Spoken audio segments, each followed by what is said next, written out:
Welcome to Hood Champion Boxing and Sports. In boxing, you find a way to win, or find a way to lose. And there was a question about if Errol Spence could find himself into the Hall of Fame after taking that one-sided beating from Terrence Crawford. And the answer is, he could.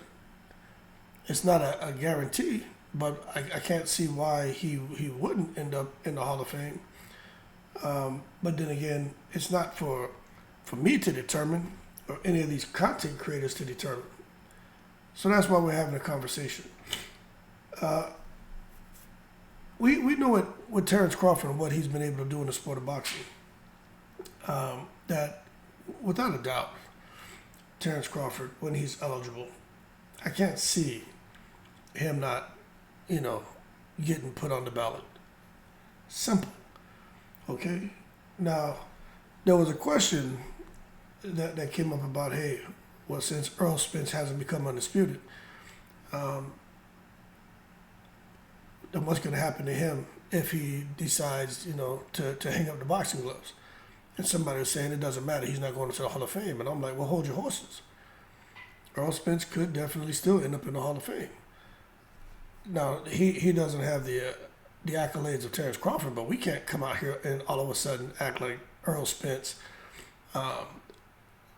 didn't put in work at 147 pounds.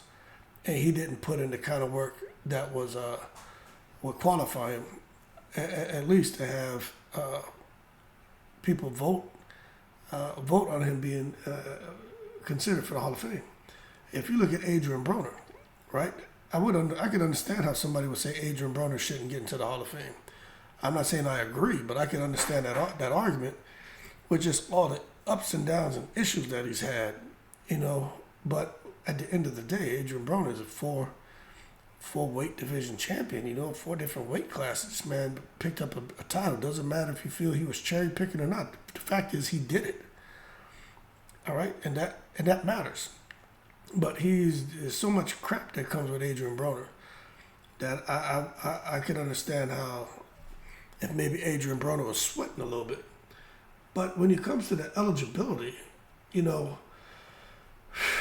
these professional boxers, my understanding is they become eligible for election into the Hall of Fame 3 years after their retirement. Now, before it was 5 years, but now it's only 3 years after retirement. Now, the inductees, so this would be like if Errol Spence was to retire here in 2023 and this time in December 2026, he'd be eligible, right? But it's just interesting to me. But the inductees are selected by members of the Boxing Writers Association of America and an international panel of boxing historians based on criteria in 5 separate categories. Now, the 5 categories are modern, old-timers, pioneers, observers, and non-participants. So if you say, well, what's modern? Well, that's where all of our guys would fall into, who we enjoy watching right now. And that modern category, those are going to be retired boxers whose last bout was no earlier than 1989. Prior to a 2014 rule change, the category reflected boxers whose last bout was after 1943. So all of our guys would be modern because they would all be boxers who retired and the last bout was no earlier than 1989. And then the other category, old timers.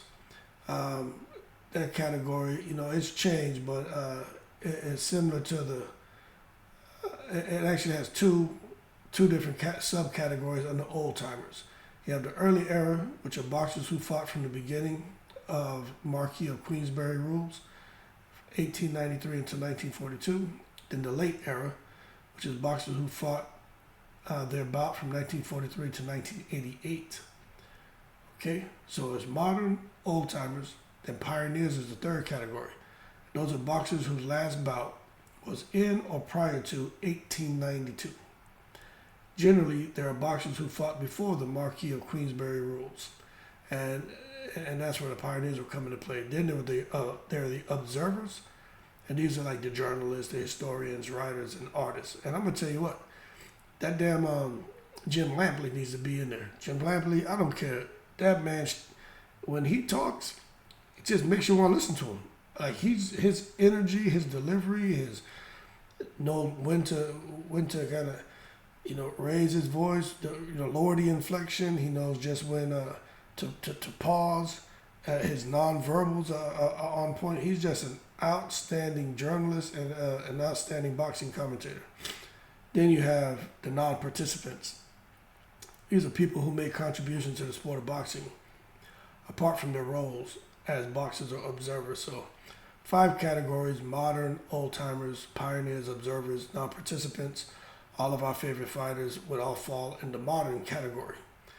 And I'm going to tell you, when you talk about Errol Spence and whatever he decides to do, and if he's going to fight Crawford, but whenever he retires, he's going to be eligible for election. And it doesn't have anything to do with what you or I think.